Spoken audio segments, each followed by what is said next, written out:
ಈಗ ಶಾಸನ ಆಗಿದೆ, ಜಾರಿ ಆಗತ್ತೆ ಅಂತ ಅಂದರೆ ಮತ್ತು ನಮ್ಮ ಸಮುದಾಯಕ್ಕೆ ಅನ್ಯಾಯ ಆಗೋದನ್ನು ನಾನು ಗುರುಪೀಠದ ಸ್ವಾಮೀಜಿಯಾಗಿ ಹೇಗೆ ಒಪ್ಕೊಳ್ಳೋಕ್ಕೆ ಸಾಧ್ಯ? ಆದ್ದರಿಂದ ನಾವೇನು ಮಾಡಿದ್ವಿ, ಸರ್ಕಾರಕ್ಕೆ, ಸಮಾಜ ಕಲ್ಯಾಣ ಇಲಾಖೆಗೆ ಅಂತ ಆ ವಾಸ್ತವ ದತ್ತಾಂಶದಲ್ಲೇ ಕೊರತೆ ಆದಾಗ ಸಾಮಾಜಿಕ ನ್ಯಾಯ ಎಲ್ಲಿ ಬರುತ್ತೆ? ಅದನ್ನು ನಾವು ವಿರೋಧಿಸಿದ್ದೀವಿ. ಅದು ನಾನು ಉದಾಹರಣೆ ಪ್ರಾಸ್ತಾವಿಕವಾಗಿ 2 ಜಿಲ್ಲೆಯದು ಮಾತ್ರ ಹೇಳಿದೆ. 31 ಜಿಲ್ಲೆದು ಕೂಡ ಕಳ್ಳ ಸುಳ್ಳ ಇದೆ. ಆಮೇಲೆ ಜನಸಂಖ್ಯೆಯಲ್ಲಿ ನಾವು ಅಧ್ಯಯನ ಮಾಡಿಕೊಂಡು ನಾವು ಕೂಡ ವಿತ್ ರೆಕಾರ್ಡ್ಸ್, ನಾನು ಜನಸಂಖ್ಯೆಯನ್ನು ಎಣಿಸಿಲ್ಲ, ಸರ್ಕಾರದ ಇಲ್ಲಿ ತನಕ ಇರೋ ಅಂಥ ಎಲ್ಲ ಡಾಟಾಗಳನ್ನು ನಾವು ಅಧ್ಯಯನ ಮಾಡಿದಾಗ ಈಗ ಏನು ನಾಗಮೋಹನ್ ದಾಸ್ ಕೊಟ್ಟಿದ್ದಾರೆ ಅದಕ್ಕಿಂತಲೂ ಹೆಚ್ಚಿಗೆ ಸಂಖ್ಯೆಯಲ್ಲಿ ನಮ್ಮ ಸಮುದಾಯ ಇದೆ. ನನ್ನ ಅಂಕಿ ಸಂಖ್ಯೆ ಅಲ್ಲ, ಸರ್ಕಾರದ ಈವರೆಗೂ ಇರ್ತಕ್ಕಂಥ ಅಂಕಿ ಸಂಖ್ಯೆಗಳ ವರದಿಯಲ್ಲಿ. ಹಾಗಾಗಿ ನಾವು ಎ ಗುಂಪಿಗೆ ಬರಬೇಕಾಗಿತ್ತು, ನಾವೇ ಎ ಗುಂಪಿಗೆ ಬರಬೇಕಾಗಿತ್ತು. ಆದರೆ ಈ ಗುಂಪಲ್ಲಿ ಆಗಿರ್ತಕ್ಕಂಥದ್ದು ವಿಷಾದನೀಯವಾದಂಥ ಸಂಗತಿ. ಆಮೇಲೆ ನಾಗಮೋಹನ್ ದಾಸ್ ಅವರು ಬಲಗೈಯ ಸಮುದಾಯವನ್ನು ಮುಗಿಸ್ಲೇಬೇಕು, ಇವ್ರ ಕತೆ ತೀರಿಸಲೇಬೇಕು ಅನ್ನೋಂಥ ಹಿನ್ನೆಲೆಯಲ್ಲಿ ಆ ವರದಿಯನ್ನು ಪುಟಪ್ ಮಾಡಿರೋದನ್ನು ಅದನ್ನು ಓದ್ತಾ ಹೋದರೆ ಅದರಿಂದ ಏನು ಫಲಗಳು ಸಿಗ್ತವೆ ಅಂತ ನೋಡ್ತಾ ಹೋದರೆ ಅದು ನಮಗೆ ಮನವರಿಕೆ ಆಗುತ್ತೆ.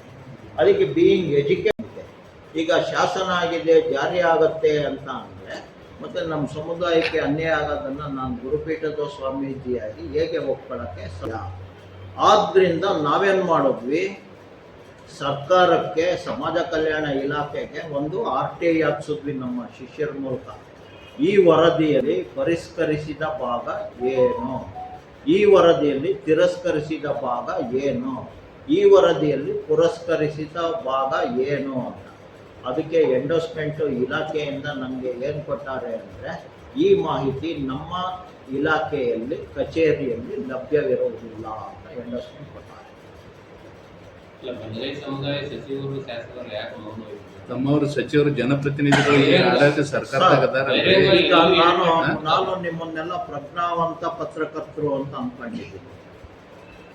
ಸಮಾಜ ಕಲ್ಯಾಣ ಸಚಿವರು ಛಲವಾದಿ ಸಚಿವರು ಅಲ್ಲ, ಅವರು ಜಾತಿಯ ಸಚಿವರಲ್ಲ, ಕರ್ನಾಟಕ ಸರ್ಕಾರದ ಸಚಿವರು.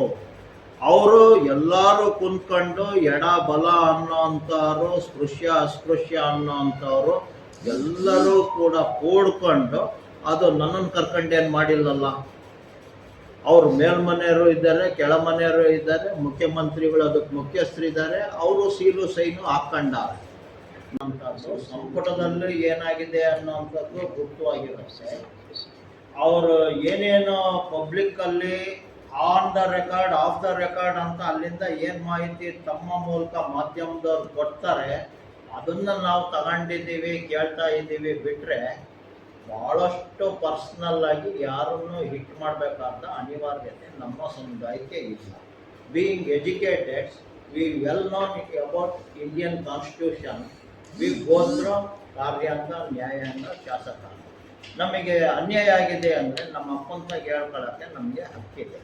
ಅಪ್ಪ ಮಾತು ಕೇಳಲ್ಲ ಅಂತಂದರೆ ಅಪ್ಪನ ದೋಸ್ತರು ಯಾರಿದ್ದಾರೆ ಅವ್ರ ಕಡೆ ನೋಡಪ್ಪ ನಮ್ಗೆ ಹಿಂಗಾಗಿದೆ, ನಮ್ಮ ಅಪ್ಪ ಮಾತು ಕೇಳ್ತಾ ಇಲ್ಲ, ನೀನು ದೋಸ್ತು ಇದೆಯಾ, ನೀನು ನಮ್ಮ ಅಪ್ಪನಿಗೆ ನನ್ನ ಬಗ್ಗೆ ಒಂದು ಒಳ್ಳೆ ಮಾತು ಹೇಳು ಅಂತ. ಶಾಸಕಾಂಗ ಮಾತು ಕೇಳ್ತಾ ಇಲ್ಲ, ಶಾಸನ ಆಗಿದೆ ಅಂತ ಅಂದರೆ ನ್ಯಾಯಾಂಗಕ್ಕೆ ಹೋಗೋದು ಅನಿವಾರ್ಯ. ನ್ಯಾಯಾಂಗದವರು ನಾವು ನಮ್ಮ ವಾದವನ್ನು ಕೇಳ್ಕೊಂಡಾಗ ಸರಿ ತಪ್ಪು ಅವರು ವಿಮರ್ಶನೆ ಮಾಡ್ತಾರೆ, ವಿವೇಚನೆ ಮಾಡ್ತಾರೆ. ಹೌದು ಇವರಿಗೆ ಆಗಿದೆ ಅಂದರೆ ಅದನ್ನು ಮಾಡಿ ಅಂತ ನಿರ್ದೇಶನ ಕೊಡ್ತಾರೆ. ಈಗ ರಿಪ್ರೆಸೆಂಟೇಷನ್ ಒಬ್ರದ್ದು ಇದ್ದೇ ಇರುತ್ತೆ. ನಿಮ್ಮ ಅಭಿಪ್ರಾಯನ ಅವ್ರು ತಿಳಿಸಿದ್ರೆ ಅವರೇ ರಿಪ್ರೆಸೆಂಟ್ ಮಾಡೋರಲ್ಲ, ನಾವು ರಿಪ್ರೆಸೆಂಟೇಷನ್ ಮಾಡೋಕ್ಕೆ ಇಟ್ಟಿರೋದು ಅವ್ರನ್ನ, ನಿಮ್ಮ ಸಮುದಾಯದವ್ರನ್ನ ಇಟ್ಟಿರೋದು. ಮತ್ತು ಅಲ್ಲಿ ಯಾಕೆ ವಾದ ಮಾಡಲಿಲ್ಲ, ಯಾಕೆ ಅವ್ರಿಗೆ ನೀವು ಯಾಕೆ ಹೇಳಿಲ್ಲ? ಈಗ ಕೇಳಿದ್ರಿ ನೀವು, ಇವತ್ತು ಒಳ ಮೀಸಲಾತಿ ಈ 15% ಈಗ ಮಾಡ್ತಾರೆ ಅಂತ ಇಟ್ಕೊಳ್ಳಿ. ವಲಯ ಕಮ್ಯುನಿಟಿ, ಮಾದಿಗ ಕಮ್ಯುನಿಟಿ ಸಾರ್ವಜನಿಕ ಲೀಡರ್ ಆಗೋದು ಬೇಡವಾ? ಇವರು 6% ಮಾತೃ ಲೀಡ್ರು, 6% ಹೊಲೆಯರ್ ಲೀಡ್ರು, 4% ಇನ್ನೊಂದು ಸಮಾಜ ಲೀಡ್ರು ಅಂದರೆ ಇವರು 100ಕ್ಕೆ 100 ಲೀಡ್ರ್ ಆಗೋದು ಬೇಡವಾ? ಇವ್ರು ಸಾಯೋ ತನಕ 6% ಲೀಡ್ರು, ಇವ್ರು ಸಾಯೋ ತನಕ 6% ಲೀಡ್ರು, ಇವ್ರು ಸಾಯೋ ತನಕ 4% ಲೀಡ್ರು. ಈ ಥರ ಲೀಡರ್ಶಿಪ್ಪು ಸಮಾಜ ಕಲ್ಯಾಣ ಇಲಾಖೆಗೆ ಇವತ್ತು ಔದ್ಯೋಗಿಕ ಮತ್ತು ಉದ್ಯೋಗ ಅಂತ ಹೇಳೋರು, ನಾಳೆ ನಮಗೆ SCP STP ನಲ್ಲೂ ಕೊಡಿ ಅಂತ ಕೇಳ್ತಾರೆ. ಆವಾಗ ಈ ಸಮಾಜ ಕಲ್ಯಾಣ ಇಲಾಖೆ 6%ನ ಎ ಗುಂಪಿನ ಇಲಾಖೆ, ಇದು ಬಿ ಗುಂಪಿನ ಇಲಾಖೆ, ಇದು ಸಿ ಗುಂಪಿನ ಇಲಾಖೆ ಅಂತೇಳಿ ನಮ್ಮ ಎಲ್ಲ ಲೀಡ್ರುಗಳು, ನಾಯಕರು, ಒಲೆರ್ ಲೀಡ್ರು ಒಲೆರಿಗೆ, ಮಾದ್ರು ಲೀಡ್ರು ಮಾದಿಗರಿಗೆ, ಇನ್ನೊಬ್ಬರಿಗೆ ಲೀಡ್ರಾಗಿ ನಾಳೆ ಮುಖ್ಯಮಂತ್ರಿ ಸ್ಥಾನಕ್ಕೆ 224 ಕಾನ್ಸ್ಟಿಟ್ಯೂನ್ಸಿಯಲ್ಲಿ ಇವ್ರು ಹೇಗೆ ಜನರಲ್ ಓಟುಗಳು ತಗೊಂಡಿದ್ದಾರೆ, ಹಾಗೆ 224 ಕಾನ್ಸ್ಟಿಟ್ಯೂನ್ಸಿಗಳಲ್ಲಿ ಒಲೆರು ಮಾತ್ರ ಓಟ್ ಹಾಕಿದ್ದಾರೆ. ಅವ್ರು ಮಾತ್ರ ಸಾರ್ವಜನಿಕ ಲೀಡರ್ ಆಗ್ತಾರೆ. ಇವ್ರು ಮಾತ್ರ ಮಾದರಿಗೆ ಮಾತ್ರ ಸೀಮಿತ, ಒಲೆರಿಗೆ ಮಾತ್ರ ಸೀಮಿತ ಇರೋಂಥ ಹುನ್ನಾರ ಇದರಲ್ಲಿ ನಮಗೆ ದೂರದೃಷ್ಟಿ ಕಾಣ್ತಾ ಇದೆ. ಹಾಗಾಗಿ ನಾವು ಇದನ್ನ ಪ್ರಬಲವಾಗಿ ವಿರೋಧಿಸ್ತೀವಿ. ಮೊನ್ನೆ ಹೋರಾಟ ದೊಡ್ಡ ಪ್ರಮಾಣ ಮಾಡಿದ್ರಿ ಫ್ರೀಡಂ ಪಾರ್ಕ್ ಅಲ್ಲಿ. ಹೌದು, ಅಲ್ಲಿ ಬರೀ ನೀವು ಭರೋಸೆ ಮೇಲೆ ಅದನ್ನ ಕೈ ಬಿಟ್ರಿ. ಎಲ್ಲಾ ರಾಜ್ಯದಿಂದ ಎಲ್ಲಾ ಕಡೆಯಿಂದ ಲಕ್ಷಾಂತರ ಜನ ಬಂದಿದ್ರು. ಬಟ್ ನಿರಾಶೆ ಮಾಡಿಬಿಟ್ರಿ ಅವ್ರ ಹೋರಾಟಕ್ಕೆ. ಅವ್ರ 3 ಜನ ಸಚಿವರು ಬಂದು ಮಣಿ ಪತ್ರ ತಗೊಂಡು ಹೋಗ್ಬಿಟ್ರು. ಒಳ್ಳೆ ಅದನ್ನೇನು ಅವರು ಕ್ಯಾಬಿನೆಟ್ ಅಲ್ಲಿ ಚರ್ಚೆನೂ ಮಾಡಲಿಲ್ಲ, ಏನು ಮಾಡಲಿಲ್ಲ. ಅಲ್ಲ, ಕ್ಯಾಬಿನೆಟ್ ಅನ್ನ ನಾವು ನಿಮ್ಮನ್ನ ತಗೊಂಡೇ, ನಿಮ್ಮ ಹಿತಾಸಕ್ತಿ ತಗೊಂಡೇನೆ ನಿಮ್ಮ ಮುಂದೆನೆ ತೀರ್ಮಾನ ತಗೊಳ್ತೀವಿ.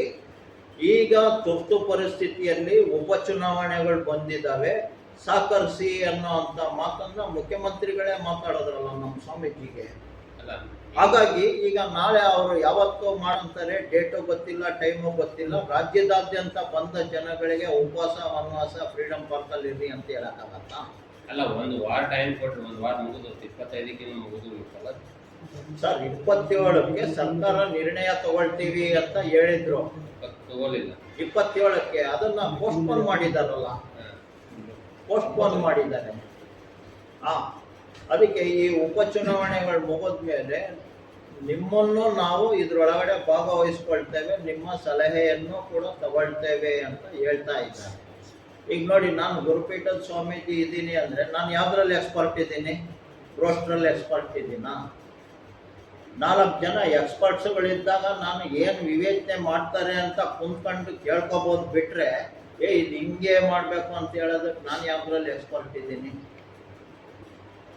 ಬರೇ ಸಂವಿಧಾನದಲ್ಲಿ ಕಾರ್ಯಾಂಗ, ನ್ಯಾಯಾಂಗ, ಶಾಸಕಾಂಗ ಅಂತ ಓದ್ಕೊಂಡಿದ್ದೀವಿ ಬಿಟ್ರೆ ಯಾವ್ದಾರ ಪ್ರಿನ್ಸಿಪಲ್ ಸೆಕ್ರೆಟರಿಗೆ ನಾನು ನಿರ್ದೇಶನ ಕೊಡಂಗಿದ್ದೀನ?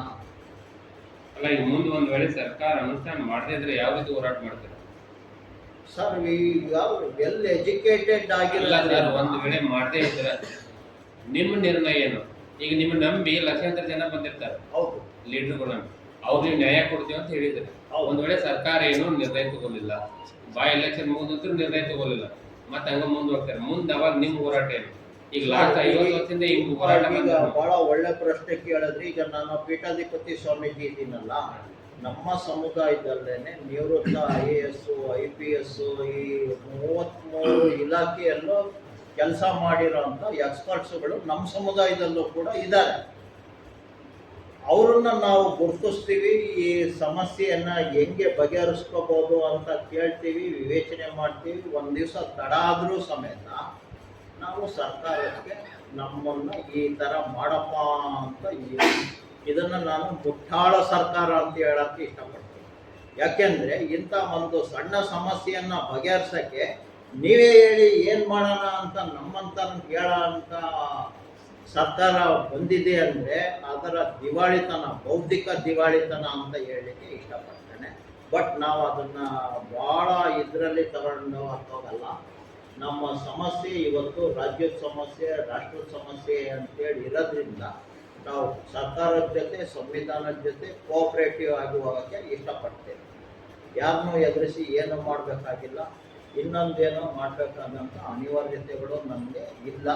ಇಲ್ಲಿ ತನಕ ನೀನು ಆಡಳಿತ ಮಾಡು, ನೀನು ಆಡಳಿತ ಮಾಡು, ನೀನು ಆಡಳಿತ ಮಾಡು ಅಂತ ಆಡಳಿತ ಪೆನ್ ಬೇರೆಯವ್ರಿಗೆ ಕೊಟ್ಟಿದ್ದೀವಿ. ಈ ಮಟ್ಟಕ್ಕೆ ಅವ್ರು ಇದ್ದಾರೆ ಅಂದರೆ ಪೆನ್ನನ್ನು ನಾವೇ ಇಟ್ಕೊಳ್ಳೋ ಅಂತ ಮುಲಾಜಿಲ್ದೆ ಏಪ್ರಿಲ್ 12 ಏನಿದ್ರು ಏಪ್ರಿಲ್ 12 ಒಳಗೆ ತಗೋಬೇಕು ಅವ್ರು ನಿರ್ಣಯ. ಏಪ್ರಿಲ್ 12 ನಂತರ 2 ವರ್ಷ ಏನೂ ಮಾಡೋಕ್ಕಾಗಲ್ಲ. ಯಾಕಂದ್ರೆ ಸಮೀಕ್ಷೆ ಸ್ಟಾರ್ಟ್ ಆಗ್ತದೆ ಸೆಂಟ್ರಲ್ ಗೌರ್ಮೆಂಟ್.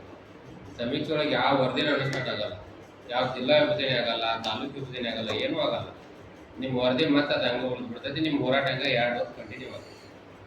ನೀವು ಅದ್ರ ಒಳಗೆ ತಗೊಂಡ್ರೆ ಅದ್ರ ಮೇಲೆ ನಿಮ್ಮ ಸಮಸ್ಯೆಗೆ ಇದಾಗುತ್ತೆ. ಸರ್, ಈಗ ಆಡಳಿತ ಯಂತ್ರ ಅದರ ಮುಖ್ಯಸ್ಥರು ಅವ್ರು ಇದ್ದಾರೆ.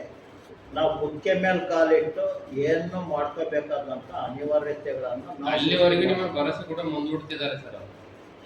ಅಲ್ಲಿ ಬಂದು ಸೆಂಟ್ರಲ್ ಗೌರ್ಮೆಂಟ್ ಮೇಲೆ ನಿಮ್ಮ ಬಾಯಿ ಮುಚ್ಚಿದ್ ಬಿಡ್ತಾರೆ, ನಿಮ್ಮ ಹೋರಾಟ ಮಾಡಿ ಬೇರ್ತದೆ. ಸರ್, ಈಗ ನಾವು ಏನ್ ಡಿಮ್ಯಾಂಡ್ ನೀವು ತುರ್ತು ಈ ಪತ್ರಿಕಾಗೋಷ್ಠಿ ಕರೆದಿದ್ದು ಏನು ಉದ್ದೇಶ ಅಂತ ಗೊತ್ತಾಗ್ಲಿಲ್ಲ ನನಗೆ. ಅಲ್ಲ, ಉದ್ದೇಶ ಯಾವ ಉದ್ದೇಶದಿಂದ ಎದಕ್ಕೆ ಕರೆದ್ರಿ ಅಂತ ಏನು ಈಗ ಯಾವ ಉದ್ದೇಶದಿಂದ ಕರೆದ್ರಿ? ಅಲ್ಲ, ಈಗ ಅವರು ಏನ್ ಕೇಳಿದರೆ ಇವರು ಮಾಡೋದೇ ಇಲ್ಲ. 12ನೇ ತಾರೀಕು ಒಳಗಡೆ ಆದ್ರೆ ಆಗುತ್ತೆ, ಇಲ್ಲದ್ರೆ ನೀವು ಏನ್ ಕೆಣಕೋದ್ರು ಏನ್ ತಿಳ್ಕೋದ್ರು ಅದಾಗಕ್ ಸಾಧ್ಯ ಇಲ್ಲ. ನ್ಯಾಷನಲ್ ಸೆನ್ಸಸ್ ಬರ್ತಾ ಇದೆ ಅನ್ನೋದು ಅವ್ರ ಅಭಿಪ್ರಾಯ ಇದೆ.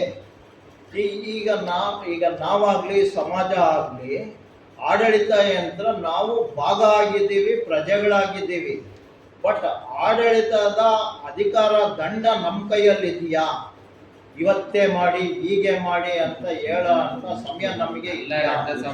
ಅರ್ಥ ಮಾಡೋದಿಲ್ಲ. ನೀವು ಒಂದು 15 ನಿರಂತರವಾಗಿ ಹೋರಾಟ ಮಾಡ್ಕೋತ ಬಂದ್ರಿ ನೀವು ಭರವಸೆ ಮೇಲೆ. ಇನ್ನು ಎಷ್ಟು ದಿನ ಅಂತ ಹೋರಾಟ ಮಾಡ್ತಿದ್ರೆ ಅಂತ ದೊಡ್ಡ ಸಮಾವೇಶ ನೀವು ಕೈ ಬಿಟ್ಬಿಟ್ರಿ. ಸಮಾವೇಶದಲ್ಲಿ ನೀವು ಗಟ್ಟಿ ನಿರ್ಧಾರ ಮಾಡಿದ್ರೆ ಅಲ್ಲೇ ಫೈನಲ್ ಆಗಿ ಹೋಗಿತ್ತು ಸರ್. ಅದೇ ನಿಮ್ಮ ಲೀಡರ್ಗಳು ದೊಡ್ಡ ನಿಮ್ಮ ದಾರಿ ತಪ್ಪಿಸ್ಬಿಟ್ರು. ಅಲ್ಲ, ಈಗ ಈಗ ನೀವು ನಂಬಿ ಬಂದಂತ ಜನರು ನಿಮ್ಮನ್ನ ನಂಬುದಿಲ್ಲ. ಇನ್ ಮುಂದೆ ಹಿಂಗೆ ಹೋದ್ರೆ ಜನ ನಂಬಲ್ಲ. ಈಗ ನಾನು ಈ ಬೇರೆ ಬೇರೆ ಸಮುದಾಯ ಹೋರಾಟ ನೋಡಿರಲ್ಲ, ಉತ್ತರನೇ ನಾನು ನಿಮಗೆ ಹೇಳ್ಬಿಟ್ಟಿದ್ದೀನಿ. ಇಲ್ಲಿ ತನಕ ಆಡಳಿತ ಪೆನ್ನನ್ನ ನೀನ್ ತಗೋ ಅಂತ ಹೇಳಿ ಮಾಡಿದ್ದು ಸಾಕು ಮಾಡ್ತೀವಿ. ಸಂವಿಧಾನ ಕೊಟ್ಟ ಸಮುದಾಯ ಇದ್ದೀವಿ ನಾವು.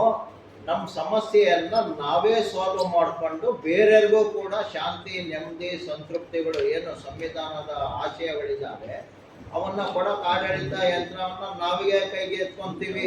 ಬಾಬಾ ಸಾಹೇಬ್ರು ನಮಗೆ ದಾರಿ ಬಲಗೈ ಸಮುದಾಯದ ಮುಖಂಡರು ಸೇಮ್ ಎಲ್ಲಿ ಹೋಗೋಣಲ್ಲೆಲ್ಲ ಕಪ್ಪು ಬಾವುಟ ಪ್ರದರ್ಶನ ಮಾಡಿ ಅಂತ ಹೇಳಿ ಸೋಷಿಯಲ್ ಮೀಡಿಯಾದಲ್ಲಿ ಮೆಸೇಜ್ ಹಾಕ್ತಿದ್ದಾರೆ ಮುಖಂಡರು.